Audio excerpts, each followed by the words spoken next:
Welcome to everyone to this week's episode of Virtual Grip Weekly.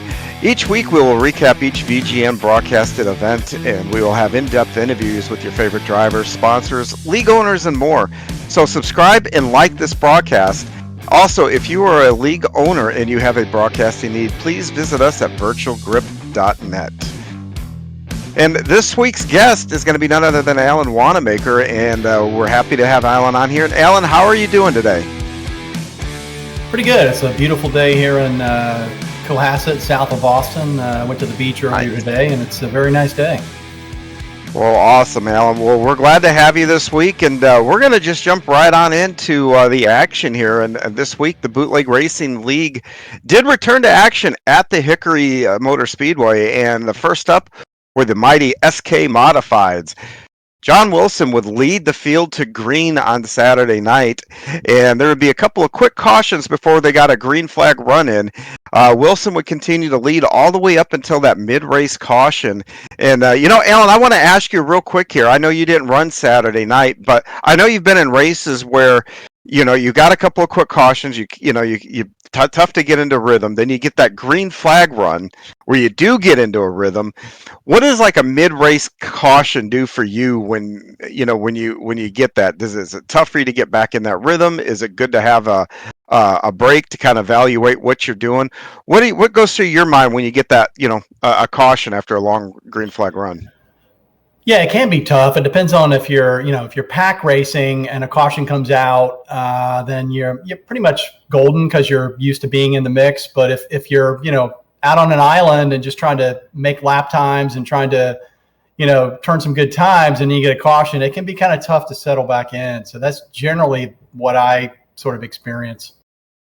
Yeah, well, they all experienced that Saturday night, and on lap 68, they finally got going back on another green flag run. They had a couple of quick cautions there in the middle, but lap 68, they get a restart, and Bruce Pearson would go to the outside at Hickory. That's not something we've seen too often there at the Hickory Motor Speedway. That second lane, actually making passes out there, but Bruce Pearson was able to get it done.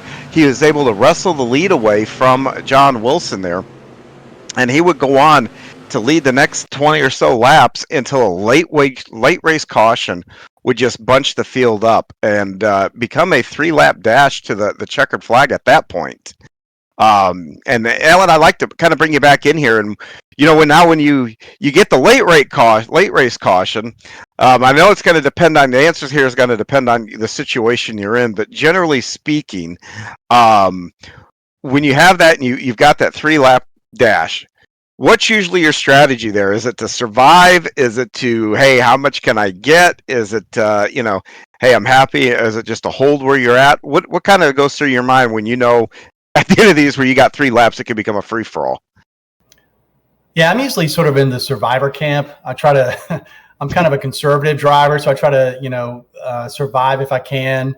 I know Bruce is a very good driver, very consistent, and a race with him in OBRL, and I'm sure that he, did well. It's too bad I missed the race last night, but I had a couple of other engagements I had to attend to. But I'm a survivor. I'm not going to try to go crazy out there with the near the end of the race. Well, I'll tell you, some folks went into that mode. Some people try to get all they would because the field would take the green and chaos would immediately ensue through turns 1 and 2, and it would just completely jumble up the top 10. Multiple cars involved, just a really, really crazy moment in the race. And it would set us up for overtime, in fact. Bruce Pearson would get a good jump on that overtime restart, and then he would end up holding Todd Liston off to claim the victory, and yet another exciting finish, which I think we've had like one right after the other so far in the Bootleg Racing League here so far this summer. Adam Shane would survive the chaos, and he would round out the podium for the SKs. And after a cooling off period, everyone was able to then go jump in their late models. And you've been with us now where you've done that a couple times, and we're doing these back to back, Alan. What's it like now going from the SK, the 100 laps in the SK to the late model? What has that been like for you? Well, I'm more used to the SKs just because I'm a modified guy for the most part, as well as road racing I like too. But late models are different. They're heavier. They're the tires aren't quite as fat and big. They go a little slower on some of the short tracks, so it's a big adjustment to go from SK or tour modified right into a late model. Yeah, and I love that we've extended the practice time for the late model, so that has been a big help this season for sure. And I'll tell you, having that extra time to kind of get used to that weight difference, everything else, just a complete godsend. But once they would go get ready to go green, once again it would be John Wilson leading the field to the green flag, and it was almost a carbon copy of the SK race in the opening laps. We had a couple of quick cautions right after the green flag fell, and Alan, now I know you've been in races like this where it just seems like it have a hard time getting going. What goes through your mind if you have a couple of quick cautions, you're not able to get through, get into any kind of rhythm or anything like that? So what becomes your mindset there once you get a couple of those like really quick cautions at the beginning? Yeah, good question, John. I mean, usually, sometimes I'll try a different line if that happens, and usually when that happens, it means I'm not comfortable with whatever line I'm running. So, I might try to go high or maybe high in 3 and 4 and low in 1 and 2, just to try to get into some kind of rhythm, because usually that's what causes that, is just you're just not feeling comfortable with whatever line you're running. Yeah, I'm actually the same way too, and I think most drivers are for that matter. And especially if you get shuffled to the inside on one start and then the outside to the other start, then you don't know what you have, and you haven't been in the car and gotten enough laps yet to really get a feel. And yeah, that always makes for an interesting moments when you can't get going right away. So, but after those quick cautions, the drivers would settle in for a long green flag run until once again a mid-race caution would actually just completely change the feel of the race. Um, it would definitely end up being a very eventful second half of the race. And we had a couple of cautions once again right there in the middle of the race, and then we would get another long green flag run.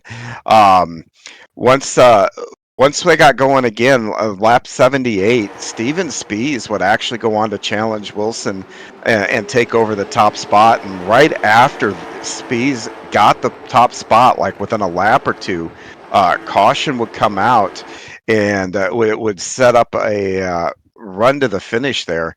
Um, Once you get going there, Alan, you're close to the end, and again, I'm going to bring you in for your perspective here. But once you're, about 20, out, those cars, with the tire wear and everything else, how well in tuned are you on how much tire you have left and how much tire you can use when you got 20 25 laps to go, and how do you decide how hard to push at that point? Yeah, usually I try to be like a tire saver. So I'm conservative again. And so hopefully at the end, if I'm in the mix, I have tire left. And the great thing about late models, which is not the case for SKs, is you can get in there and bump and grind a little bit. You don't have those tires sticking out, and you're not going to flip somebody. So you can like go side to side with someone, hit them a little bit, bump them, and do a little bit more, be a little bit more aggressive in a late model than an SK or a Pro modified. So, but in general, like I said, I'm a tire saver. So hopefully I have something left at the end when it gets to that point, if I'm in the mix. Yeah, that's the thing that I'm struggling so far on with these late model races. At the end, they're trying to figure out how much I have left, and then these guys, like you said, you're a little more comfortable in the SK, and yeah, there's some guys in this league that, man, they know what they have left, and they take advantage of it definitely late on the race. So makes the late races very interesting. I think that's how we've gotten so many exciting races. But Spees would actually, when they once they got going again, Spees would hang on to the lead, and there'd be another couple of late race cautions again that would actually send the race into overtime. And on the final restart, coming to the checkered flag in the overtime, Stephen would hold off Todd Liston, who was getting his second runner-up of the night. Good night for Todd, and then John Wilson was able to round out the top podium there. So good times there at Hickory, and yeah, Alan. Usually, that's a tough race. I really wanted to make that race myself, and circumstances didn't let it. What experience do you have there at Hickory? How many races have you got in there? Well, believe it or not, John, I have quite a few races there. I was kind of extra bummed that I missed that because I'm from Winston-Salem, North Carolina, so Hickory's in North Carolina, I'd say about 50 miles, 50 minutes, maybe from as the crow flies from my house that I grew up in. So that's a great track. Busch Grand National used to race there back in the day. I've seen a lot of races there. So that is it's a racy track. It usually has a couple lines, unlike some of the other short tracks where, you're down low and maybe there's not an upper line, but usually in Hickory, the upper line comes in. And so you can get kind of racy there. But it's unique in that it's, your tire wear can be a problem there. So, yeah, I was pretty bummed that I missed that race, but I'm pretty familiar with Hickory. Yeah, I was too. I've heard the one thing that I've heard from everybody that's got some time there, even after one race at 100 laps, you're pretty wore out. So to do it back to back, I was kind of interested to see what that would sure be like. And yeah, well, there's good news. There's always next season to make that. So for both of us. So. Well, we need to take a quick break, but before I do, I'd like to do just a little self-promotion here. I'm actually involved with another league called Coast to Coast Racing League, and we hold charity events about 4 times a year. We've worked with everything from Mission 22 to a couple of other charities with veterans. We also work with the Steve King Foundation, which is what the charity is. That's going to be this one we're coming up. We have raised over $34,000 over the last few years for these charities, and Wow. that I am so proud of that. I mean, Alan, that's probably one of the coolest things that I get to do on iRacing is be a part of these. But the next one that we will be holding will be a replica of the Knoxville Nationals, same format, everything, but will be in the 360 sprints as opposed to the big boy 410 ones. And this charity is gonna be for the Steve King Foundation, and the Steve King Foundation actually comes in and helps other racers or people that might be associated with the tracks or something that get injured during an event at a racetrack, and they step in where insurance might leave off and help folks get back on their feet. Wonderful foundation. So in this commercial break, you guys will see a promo for this. So if you look at it and it seems interested, please sign up for it. You can also go to c2crl.com to get more information for it. So please check that out. And with that, we'll be right back. Knoxville Raceway. They're lean, they're mean, they're 700 horses of man and machine. They're 4 wide before they start to slip and slide. Here come the Extreme ECTV Coast to Coast Racing League Sprint Cars in the Mike Westbrook Memorial Knoxville National. Where else would you rather be than right here, right now? Race, drive, green flag, showtime, the Knoxville Nationals underway. The Coast to Coast Racing League, in partnership with the National Sprint Car Hall of Fame, Dillon Westbrook Racing, and Malcolm's Mills Mill Riding, are proud to present the 5th annual Mike Westbrook Memorial Knoxville Nationals for the Steve King Foundation. July 22nd to July 25th. 4 days of Knoxville action using the actual Knoxville National scoring system. Over $2,200 in payouts and prizes. $15 for Coast to Coast members, $20 for non-Coast to Coast members with a max I rating of 3,000. All proceeds go directly to the Steve King Foundation. Feel free to donate more. Open setup 360s with all races at the Knoxville Raceway. The event will be open to the first 100 drivers. All races will be broadcasted on the Coast to Coast Racing Network. For more info, log on to www.c2crl.com. It's showtime.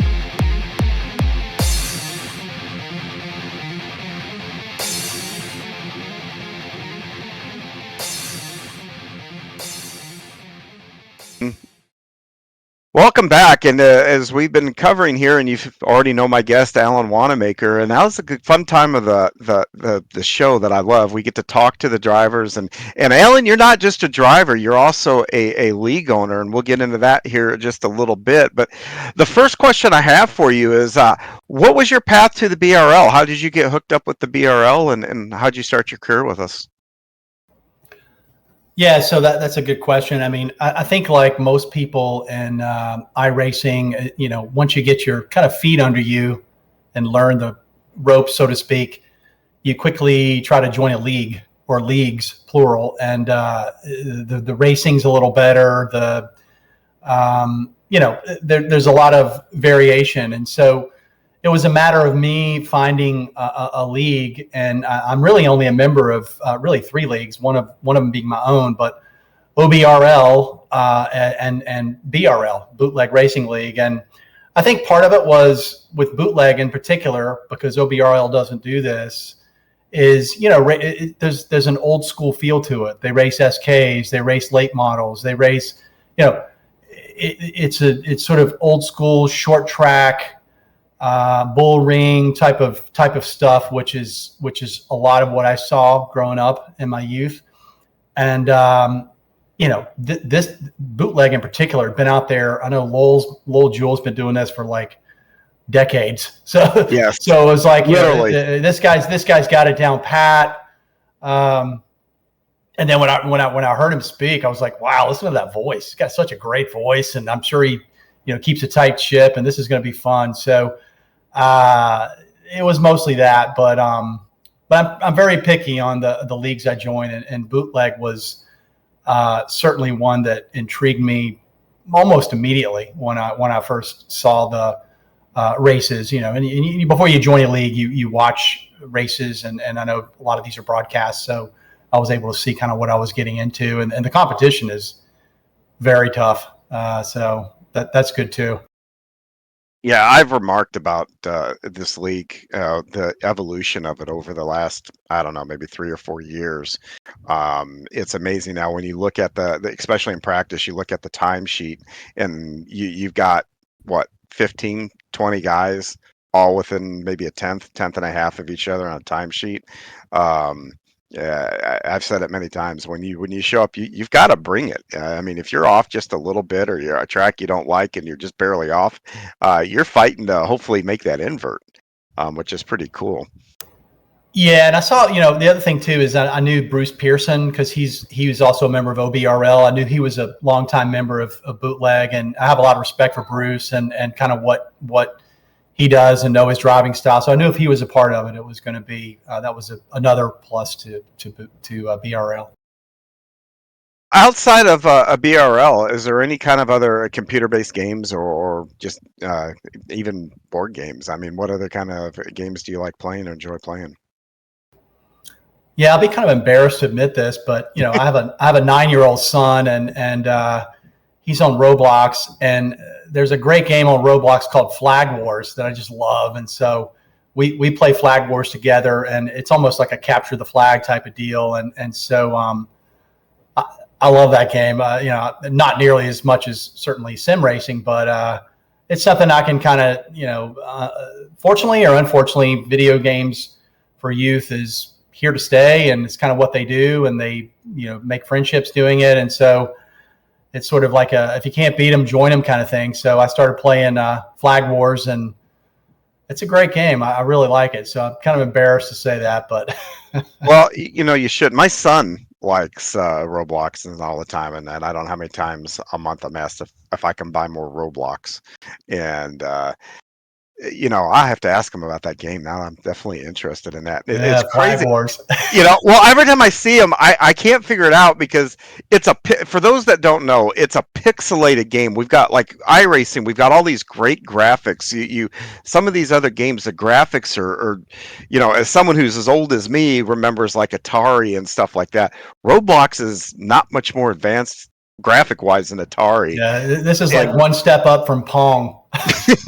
Yeah. Yes, and but he loves it, like you said. And our kids are not the only one. I mean, this is a wildly popular game, and I can't figure it out. I guess because I came from that era and I've seen the evolution, and I think I like to play Madden, so the graphics that you see on this stuff is I mean, just stuff that 10 years ago you would dream of, 15 years ago. But I'm gonna have to ask him about Flag Wars, definitely. We talked a little bit about much as you like sim racing, it's kind of your favorite. How exactly did you get into sim racing?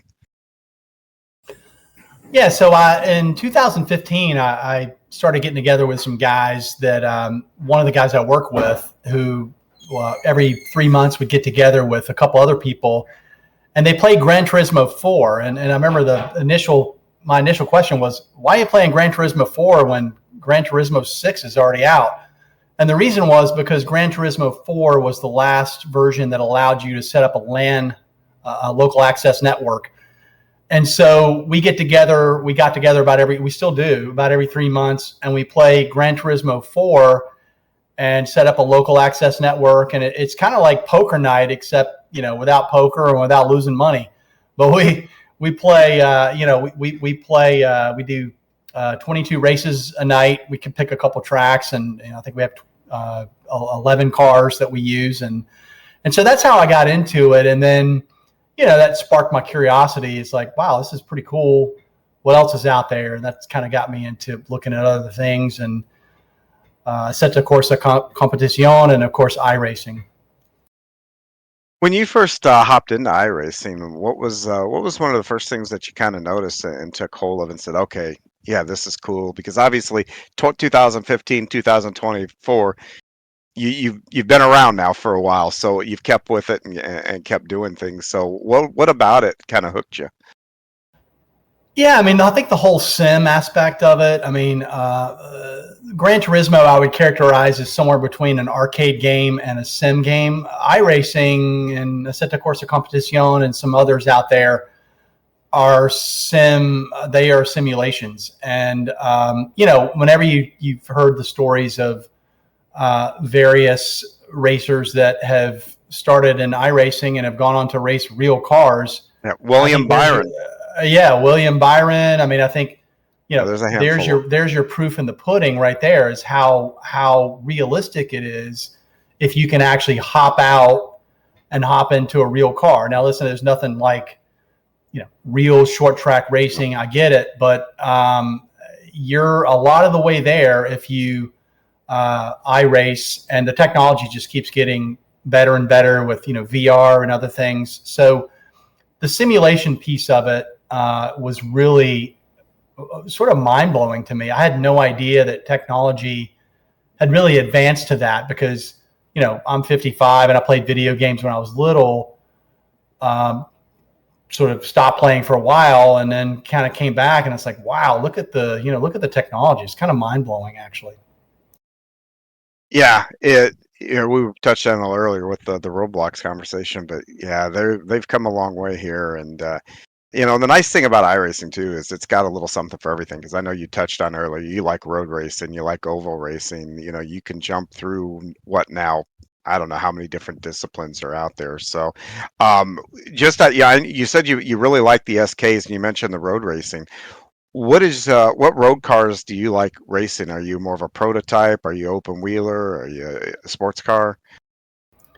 Yeah, I'm more of a GT3 guy and a GTE. Really, GT3 is probably my favorite. I do like, whereas I like the league aspect of iRacing, and you can kind of pick and choose your variations there. I do like the special events that iRacing puts on, and have participated in quite a few of those. And so mostly it's GT, like, Daytona 24. Most of those is GT3. And, I heard Lowell say one time, he's like, listen, you talk about pressure. It's like, you're a part of a team and you go out there at the Daytona 24, and it's like, hey, man, it's like, it's on you, or you messed up. I mean, that is pressure. That's like, it's like real world stuff. I mean, if you're in the real world, you're going to feel that too. And it's very similar. So I do like road racing and would probably do it a lot more, but it just takes so much time to learn the tracks that, I really mostly stick to, at least for now, to sort of oval short track racing. Not that that's easier. There's just a completely different animal, but yeah, but usually you only have 4 corners to have to memorize. Yeah, that's right. You apexing and all that stuff. You can kind of figure that out pretty quickly. So, but yeah, road racing there's nothing like it. It's a blast. Well, you said the GT3s and you like the special events. I think next weekend, the Spa, 24 Hours of Spa is their big event. Do you have a ride for that? Are you going to try that? I would participate in that, but I will. This Saturday, I'll be leaving for this Friday. I'll be leaving for Quebec City for about 10 days. We're renting a house out up there, so I'm gonna miss Spa, but I'll certainly catch Petite Le Mans and some of the other ones that are coming up later in the year. Yeah, I don't know if you've heard about the iRacing. The other one that they're going to do, I think, the end of the month is going to be the GT3s versus street stocks, and it's a charity race that iRacing does for the MS. And talking to Sean Ambrose last week, I didn't know this, but like Chad Knaus and those guys are all heavily involved in that. So if you really want to see that, that looks interesting. Yes, very much, especially a GT3 and a street stock on the same track at the same time. That should be fun. Well, you talk about the road racing stuff, and that's actually kind of what you cut your teeth on when your first exposure to the to racing in general. Your dad was a Can-Am racer, right? Yeah, my father raced a lot of different cars. He did race Can-Am back in the day. He would go to, this was he didn't do it for a living. It was a pretty big hobby of his back in the early 70s. So, when I was 4, 5, 6, I mean, we would go to VIR, Road Atlanta, Mid Ohio, Daytona, Lakeland in Tennessee, all those tracks. So jealous. Yeah. And, it's interesting. This will give you a sort of sign of the times is I do remember, and you have vague memories, but I do remember going to the races. He had a big Winnebago, and he pulled the race car with a Winnebago, and I remember sleeping up on the dashboard because the dashboard in a Winnebago, at least back in those days, was huge. I was like 4 or 5 years old, just going to sleep up on the dashboard. Of course, you would get arrested for that these days, but so I do remember that vividly. But he drove. He had a Formula Ford. He had an Elva MK7, I believe. A Bob C, and so he drove those cars. And one interesting fact that I will mention is his best friend. His name was Bill Cannon. Bill Cannon owned a Formula 3 car, co-owned, I should say, with Daryl Hall of Hall & Oates. So, oh, really? Yeah. That's awesome. I didn't even know Daryl Hall was I didn't even know he was a racing into racing. That's dude, he was back in the, at least in the mid late 70s, he was on the track. Maybe he's on iRacing under a pseudonym. You never know. Yeah, and it's funny how and there's a lot of guys that are in iRacing that don't go under pseudonyms. They're right there. I can't count the number of guys that I've been in. I've been in a practice server a few years ago, and Fernando Alonso jumped in there, and I was like, "Holy! Oh wow! Yeah." People see Tony Kanaan in there. Verstappen does a lot. It's amazing the folks that do jump in here. I think I'd rather race Daryl Hall than Fernando Alonso.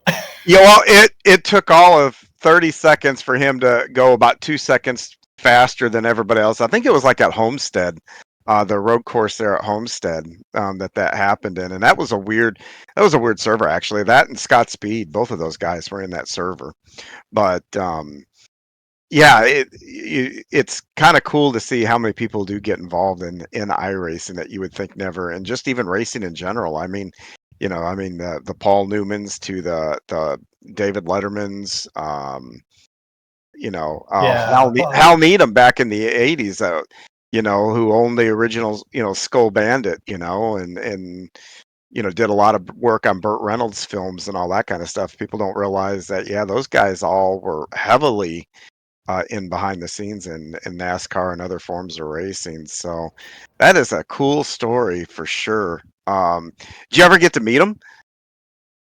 No, I never got to meet him. Never got to meet Daryl Hall. I'm sure he would, fly in and do a race and fly out. Paul Newman, on the other hand, is a big. He's one of those, for me at least, hero type of, like, hey, if you could ever meet three people, who would be he would be one of them. Paul Newman was an incredible human being, in my opinion. Yeah, and very, very talented. I mean, not only, obviously on screen, but I don't know if I think he might have won the Daytona in one of his classes. I think maybe a time, at least once, I think. But very accomplished racer too. So yeah, and I know it's interesting. Another interesting story that rings a bell too is, a lot of road racers used to kind of, I don't want to say laugh at NASCAR, but they, sort of.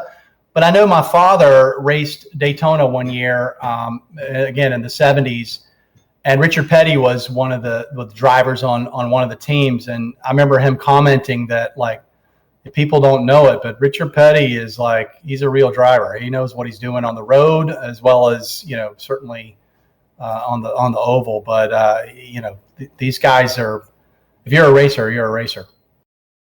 Yeah. Oh, absolutely. The racecraft is racecraft, and if you've got it, you can hop in almost anything. You may not be uber competitive, but you're going to do well enough to be respectful and to be respectable and everything else, just on racecraft alone. So that's a cool period through the 70s and all that.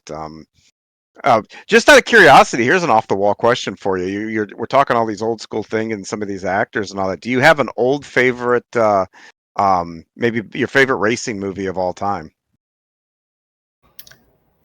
It's got to be Le Mans. It's probably my favorite racing movie of all time. It's such a good character study. Steve McQueen, and he was a racer as well, and I just think it's not going to appeal to everybody. It's one of those movies that is kind of a cult classic, but it was a movie he made just for racers. And if you haven't seen Le Mans with Steve McQueen, and there's actually not a lot of sort of talking. I mean, there's some talking, but there's not a lot of talking in it. It's just, here's Steve McQueen, and he's going out and going to do Le Mans. It's a great movie. So I would have to say that is probably my favorite racing movie of all time. That is definitely a must-see movie. I don't know what it is about, because the newer ones, I guess because they're trying to put a lot of Hollywood in it, but another great one from that period is Grand Prix with James Gardner. I can't watch that one enough either. So. Yeah, that would be number two for me. That's a great movie too. Just putting the cameras on the cars and the old school cars back in the 60s, yes. Monaco. James Garner's a great actor too. So. Yes, he is. Well, one of the things that you do here in iRacing is the yesteryear racing league. You're not only a driver, but you're a league owner. First of all, tell us a little bit about the league. Yeah, so yesteryear racing is a tour modified league only. We only do tour modifieds, and we also only do, unlike a lot of people that do the seasons that sort of are in conjunction with the iRacing seasons. In other words, 4 seasons every year. We do a real life season, and what we do, the yesteryear comes from history, really, because with iRacing, I do product management for a living, product management development for a living in the business world. And I was looking for something with a league that would be different, because with a product, you need to be, what's going to be different than everybody else is doing, what's going to be appealing. And because of iRacing, because the platform gives you so many parameters to work with, things like customizing the weather, customizing the point system, customizing the car. Essentially, it lends itself to recreating races that or series that have happened in the past. So the first year of Yesteryear is recreating the 1990 Winston Modified Tour season, as well as the Southern Modified Auto Racing Team season. We threw some of those in there as well, just because iRacing doesn't have all the tracks that these cars race on. And so essentially you have a 15 race season, just like a Tour Modified would run, and it's a real year. So unlike, there's not a lot of, or as I should say, as much commitment there to, I'm going to race every week, every single, we have 15 races a year. So 15 weeks out of a, 52-week year, we're racing, and the rest of it, we have the summer off. And so that's a little different. There's some unique challenges, I think, to that. But turnout has been great. Again, being a history buff and a modified racing guy, I just had to do a league with modifieds, because I just think those guys are phenomenal. Just they're a rare breed. They're real racers. Probably don't get a lot of as much respect as they deserve. And I view modified racing as a lot of it's like Americana, just like baseball. I mean, it's just been, short track racing has been there since the 50s, and it's just, there's not much as Americana as maybe baseball, but short track racing, it's right there with it. Yeah, it's a shame when like Richie Evans and those guys race that you didn't have all these streaming opportunities that you do now, because like Flow carries the Smart Tour and things like that. Boy, wouldn't that have been something if you could have popped on and watched those races throughout especially like the 70s and 80s, especially through the 80s. Yeah, I know Richie Evans is Hall of Fame. He's one of the, I think, 2 modified racers in the NASCAR Hall of Fame. I know in his Hall of Fame documentary, which is pretty short, if anybody hasn't seen it, take a look. But I know Junior Johnson is on there, and he just basically said Richie Evans is one of the best race car drivers I've ever seen. Period. He could drive anything. He said he'd come down from the north and just like school these guys. And Richie Evans was fantastic. Yeah, I agree. And if you think through that time, I mean, Jimmy Spencer, I think people will recognize that name. He had moderate NASCAR success, but the guy was a beast in those modifieds. Mike McLaughlin, and I mean, you can really, you can stretch out a pretty nice history. And even now, I mean, Ryan Preece has carried that banner on pretty well. Yeah, it would be kind of cool to be able to go back and watch some of those races via stream and stuff like that. But going back to your league, you match the old school. Is your league? Is it recruiting? Well, it's interesting. We pretty much, I was very particular. I really pull most of my drivers, except for one driver that I've let in, from one of 3 leagues. One is, of course, BRL. One is Red Light Racing, who really had a series. They were really the first other iRacing league out there that I followed. They race on Monday and Thursdays, and those days aren't typically good for me, so I've never joined their league. But they raced SKs, they raced Tour Modifieds. They're again known for clean racing, and then of course OBRL, which is actually not a short track league, but very clean racing league. And so I really for year one tried to pull all of my drivers from one of those. Like if you're a member of one of those leagues, you're golden. You can get in. So open recruiting, I mean, I would say it's sort of semi, and that like if you want to join, you can go to the website, yesteryearracing.com and send me a message. But I'm going to frisk you pretty good, just because look at things like incidents per lap and stuff like that, just to make sure that I don't sort of disrupt the sort of vibe and great racing that we have in the league. So it's sort of recruiting wise, it's sort of open, but you get frisked pretty well. But anybody of those, one of the 3 aforementioned leagues that I mentioned, certainly can join. We're old school. We don't do wave arounds. We don't do lucky dogs. Double file restarts at the beginning of the race. After that, it's single file restarts, just like the rules were in 1990. So it's Wow. it's very different. And really all that's changed. I mean, modified cars are pretty similar to the way they were back now to the way they were back and then. The biggest change has been the tires. Tire technology has really just been Yes. way improved. And then when you look at the tracks, I mean, yeah, they've been repaved, but Hickory's still going to have the same banking that Hickory did 40 years ago. So it's all, as much as we can, we try to recreate history for each race, weather, point system, all that stuff. But yeah, it's kind of a good deal.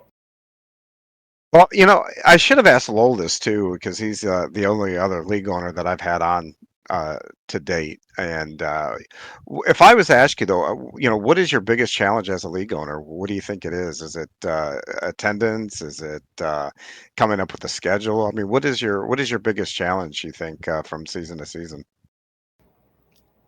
Yeah, I think it's probably especially for a league that, again, we race 15 races out of a year.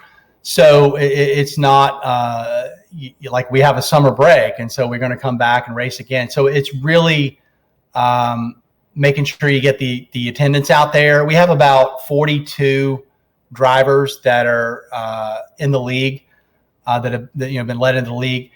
And I say we're averaging probably 22 to 23 drivers per race, which is great. We've had 7 races thus far this season. I'd probably like to see that around mid-20s, maybe mid-upper 20s.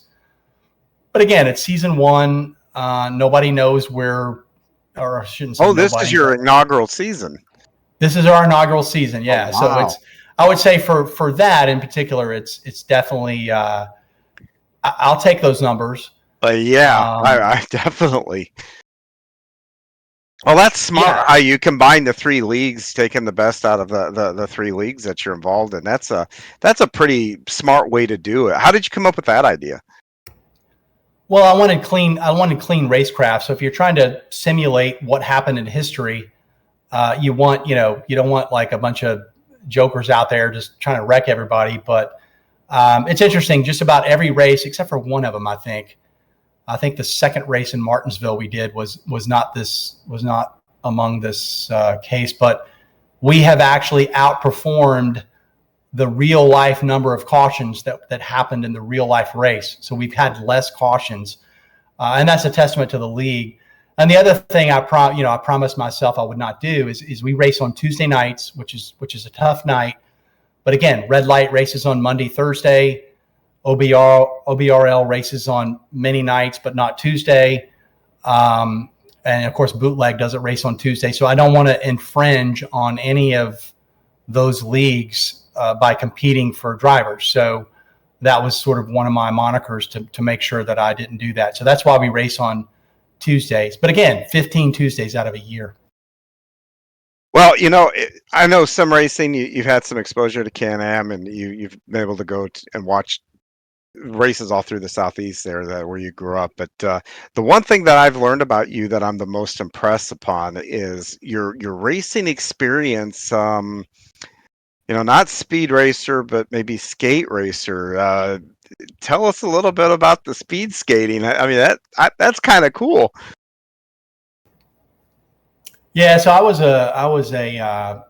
used to hang out at roller skating rinks in North Carolina. Winston-Salem's my hometown, and I used to do that. And I don't know. One day I was like, I kind of realized I like going fast, and so I started taking lessons and training. And next thing you know, I'm actually doing that for a team, traveling around the country, doing that. And so yeah, I was doing that for quite a while in my youth, probably through the teens up until I was about 22. And then I'm like, I kind of need to get serious now. But a lot of the good things came out of it. I mean, we were, like a small family, and we got to travel all over the country doing it. And I was pretty good at it. So it was a very interesting. You're certainly going fast, but going fast in a different way than certainly my father did. So Well, it's absolutely. I very mean, interesting.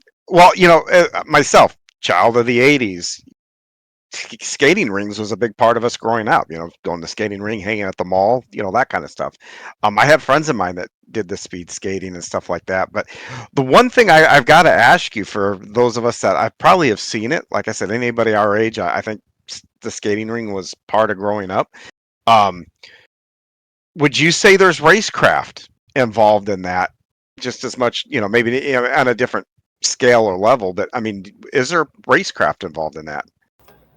Absolutely. I mean, I think if you look, if you think about speed skating, roller skating, or ice skating, it's all about you have relays, you have single and individual sort of competitions, but it's all about the closest thing I would explain it to, and I used to train doing this, is cycling. So if you've ever seen the European cycling, stuff like the Greg LeMond, Yeah. the cycling in Europe, it's very similar to that in terms of drafting, in terms of who's going to make a run.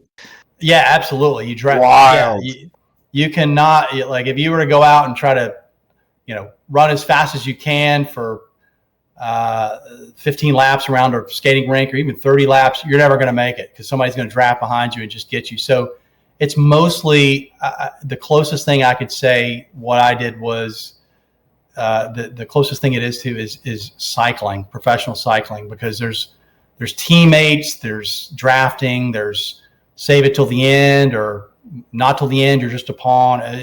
So it's very, very strategic. That is wild. Now, next time I see cycling or any of that kind of stuff, I'm gonna look at it a little differently. But that's really neat. I think you're probably gonna be the only one that did speed skating that I'll probably have on the show. Yeah, maybe, No, I'm not, probably. and I'm not making light of it. That's interesting to me. It really, really is. And of course, me being the jokester that I am, and you talk about people drafting, I kind of I might have just floated an air biscuit or something to get them to back off. That'd be my idea of breaking the draft, but I'm sure there's more. I'm sure there's more to it than that. So but Alan, I have enjoyed talking to you. I am so happy that you were able to make time, and so we could get to know you a little bit. Real quick, once again, plug your league. I know it's a broadcasted league. Where can we find you racing, and when's your next scheduled race? Yeah, so our next scheduled race is I don't know the exact date, but it's near the end of August. As I mentioned, we have the summer's off. www.yesteryearracing.com is the website. You can kind of read all about it. We have a great YouTube site that has, and I'm still building that up, that has all the previous 7 races from yesteryear, as well as the races, full replay races of the 4 main modified racing leagues that are in the United States, which is Wheeling, the Smart Tour, the Race of Champions League, and there's one other that I'm forgetting offhand that I can't think of right now. But, again, I think part of yesteryear is not only to have a cool league, but really to promote modified old school racing, because it is the oldest form of stock car racing in the country. And a tri-track series, Monaco tri-track series is the other league. And so these guys they're real racers. Most of them have real jobs because it's not paying, cup car money. But so it's a place you can go and look at the league and also look at some real modified racing, the YouTube site for yesteryear. So those are the 2 main places I would say to learn more about what we do and also about modified racing in general. Oh, awesome. And go out there and check that out. And I've watched a couple of your races, and I'll tell you, some really, really good racing. I enjoyed it. I watched one of them from a hotel in Milwaukee, actually. It kind of helped pass the time. So it was very good racing, got me hooked, and I've been watching since. So I think everybody should go out there and check those out too. And Alan, like I said, thank you so much for giving us some of your time here and then letting us get to know you. And hopefully we'll get you back here someday and we can delve into some other topics. But you know, again, just from all of us at VGN, thank you. Yeah, thank you, John, and best of luck to all that you guys do. And I think this is a great segment and podcast, and all the luck to BRL as well in the future. Oh, thank you so much, Alan. And we're going to take another quick commercial break, and when we come back, Alan, if you stick with us here, we're going to be going to Slinger next for the BRL. So when you guys come back, we'll preview all the action coming up at Slinger.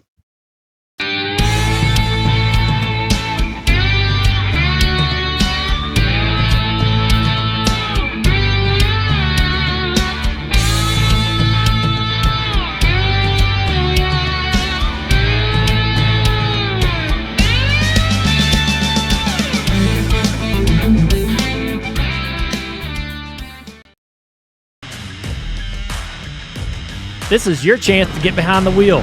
The opportunity to race just like the pros. From the grassroots levels, where we all got our start, to the most popular race cars on the planet. From the fairgrounds of Nashville to the high banks of Daytona, to tracks that will never be forgotten. Realistic driving, intense competition, all from the comfort of your own home. This is the ultimate motorsports simulation. This is iRacing.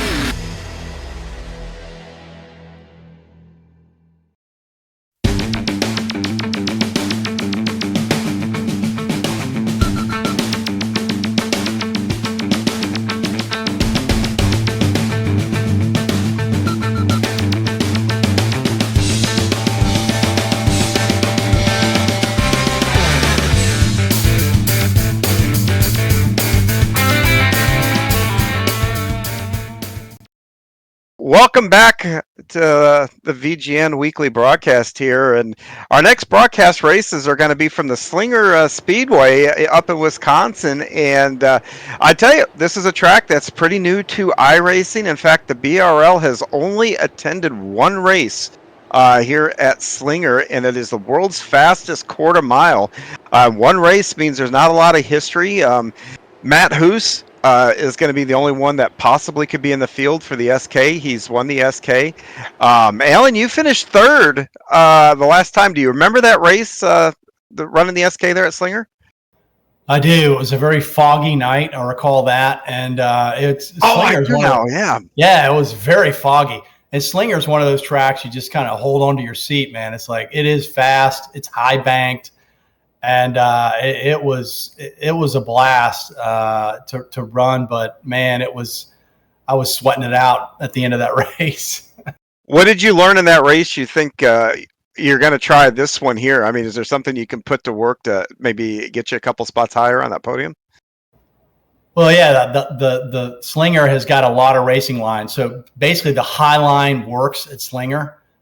So if you need to get around someone, you can do it many different ways and try it different ways. But the high line is if you run it right, it's a very fast line around Slinger. But I just remember the fog. That's the main thing I remember from that. Yeah, as soon as you said that, I think I called that race with Soup. And now that you say that, I remember that fog. The late models will take the track too, and once again, they've only been there one time. And I think the highest finishing person that will probably be in that race is going to be John Wilson. He finished second last time around. And did you run the late model portion of the event? No, I didn't run the late model, just the SK. But I can tell you, late model, I might this time, because I can see where late model would be super fun. Because again, late models, you can kind of bang a little bit and get away with it, where you can't with modifieds. And so not as much net code. Yeah, that's a fast track. And so I can see late models being really, really fun there. Yeah, I can't. Hopefully, I can't wait to see the action there, because I barely remembered that race before until you mentioned the fog, and I'm pretty sure that I think I broadcasted both of those, and you're right about the late models. Very, very fast, very entertaining races, both of them. So once again, that'll be a great race Saturday night, this coming Saturday night up at Slinger there. So make sure you tune in for that. And, all the other upcoming races, actually, we can kind of touch upon this. The upcoming races will be Saturday night. can't remember the top of my head what time they start. It might be like 6:40 that the SKs take. Then there'll be a little bit of a break. I'm sure Ryan has got all the times up on our screen here. So look at those times and make a point to tune in and watch those races. And they're both on one night now, Saturday nights. And then next week, we'll do the podcast right here, same time, same channel. Next week's guest will be Matt Hoos. So all you Hoosinators, make sure you set your alarms and tune in next week. We are going to have the former SK Modified champion in-house here. And, Alan, I know I said it once already, but thank you again for joining us. And we look forward to seeing you on the track here with Bootleg and tuning into your Yesteryear series in the future. Great. Thanks, John. Thank you for having me. Yep. And thank you all for watching us and giving us a little bit of your time here today. Remember to give us a like and a subscribe. And also remember, if you have a broadcasting need, please go to virtualgrip.net and fill out the paperwork, and we'll get back to you. And thank you once again, like I said, and we'll see you next week right here on Virtual Grip Weekly.